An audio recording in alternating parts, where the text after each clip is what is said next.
I saw a dark figure standing before the front door of my bedroom. It stood as rigid as a statue. What is the scariest story you know that is 100% true? I lived alone with my dogs in a brownstone in a gated community in uptown Dallas. I worked a few miles away but came home every day for lunch to let my dogs out. After living there for about a year, I started smelling men's cologne really strong in my entryway and up my stairs. I figured it was my neighbor next door and didn't think anything of it. Then one day I found a dollar bill folded lengthwise on top of my purse. I never carry cash, nor have I ever folded a dollar bill lengthwise. Thought it was weird. A few weeks later I came home and both my dogs were standing in front of my bedroom door wagging their tails and staring at the door. I figured they wanted to lay on my bed, but I was in a hurry and walked them real fast and went back to work. When I came home that day there were 20 or so dollar bills folded lengthwise and placed neatly around various surfaces in my room. Never in my life have I been so terrified. I grabbed my dogs and noped the hell out of that place as fast as I could. I called the cops, they came out, my locks were changed, but I could never be there alone again. I moved a month or so later. When I moved, I found dollar bills taped to the back of pictures on my walls, under furniture, and random places. I never figured out who or why or even how. I think the scariest thing of all is knowing that day when I was home, whoever had been going into my house was waiting quietly in my room, folding dollar bills, and my little dogs knew it. The story of Jamie Kloss is terrifying. In rural Wisconsin last year, a 13-year-old girl went missing after her parents were murdered in their home. Police arrived within 4 minutes or so, but she is just gone. Of course, speculation is that she was kidnapped, or that she was in on it, or dead, or whatever. Nobody knows because she has completely vanished. 88 days later, in the dead of a northern Wisconsin winter, she runs out into the street to a woman walking her dog. She had been held captive about 40 minutes from her home. All of that is scary enough, but here's the terrifying part. She had never had any contact with the guy that murdered her family and abducted her. One day he was driving to a new job, at which he only lasted a day, and saw her get on the school bus. At that moment he decided that he was going to take her. There was no warning. No grooming. There was absolutely nothing that she or her family could have done to avoid everything. A creepy young man saw her from 100 feet away and decided that he would murder her family and take her for himself. I was walking in the woods once when I saw a blue tent, or what had once been a tent. It was torn to shreds and the poles were snapped and it was all in a messy pile in the middle of a clearing. From a distance, it had looked like this clearing was full of cream-colored flowers, but as I got closer I realized they were pieces of paper. Pages from Stephen King's The Shining, to be precise. They were charred around the outside as though someone had set light to them, and the fact that they were individual made it look like someone had really wanted to destroy the book. I shrugged it off. It was a very neat setup for whatever project the film students from the nearby school would be making, I told myself. Very well done, guys, very creepy. It made the news shortly afterwards that a man from the next town over who had been missing for a long time had finally turned up. Dead. In his blue tent in the woods. I don't know if he was still in there when I walked past. I don't want to know. I was probably 11 or 12. There was a telephone pole in our backyard that stood in the middle of our back fence. An electrician was working on it and needed access to our backyard for a couple days. One of the nights, my best friend was over for a sleepover, and we were in the fort we made in my room. I was facing toward her, away from my bedroom door, and she gets startled and lets put kind of a half-hearted scream. She said she thought for a split second she saw a man's face peering between the sheets through the entrance to our fort.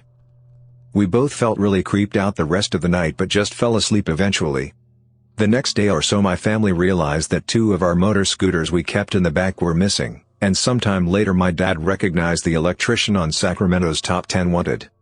I'm pretty sure that night was the night he stole the scooters and he must have come inside the house through the back door and left or something when he realized we were awake. This was probably a story on the news, but my dad's coworkers came across materials to make a bomb in someone's luggage at the airport he works at. It turns out there was a suicidal IT student that wasn't planning on hurting anyone. He just wanted to assemble the bomb when he got to his destination and then try to kill himself. I heard that he's doing better now, but it's still pretty scary. 6 years ago I lived in an apartment with my girlfriend.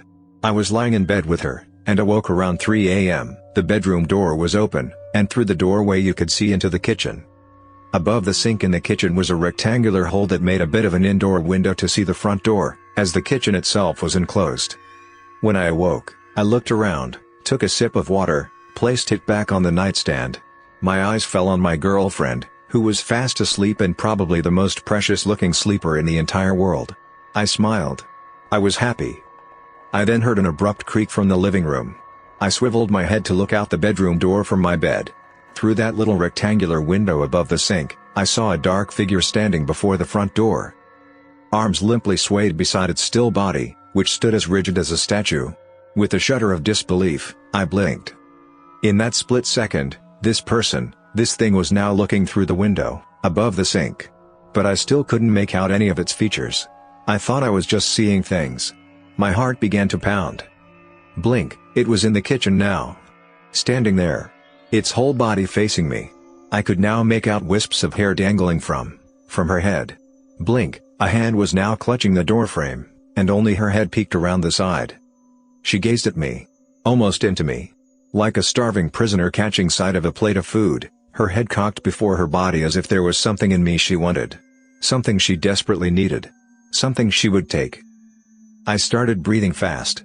My hands clutching the sheets to grab for my girlfriend. Blink, it stood before the bed. Head cocked, her gaunt form standing slightly crooked, with tattered garments hanging from her shoulders. Blink, a skeletal visage loomed above my face. Pitted eyes gazed into mine above a near lipless mouth contorted in a perpetually sad, but mocking grin. Yellow teeth parted, and a strained but inexorable bellow of anger and grief filled my ears, as I stared, wide-eyed, into the depthless, terrible maw. The sound built into a deafening roar. I squeezed my teary eyes shut. I screamed. I screamed as loud as I could. And I opened my eyes, to see my girlfriend waking up to my screams. The woman in rags was gone.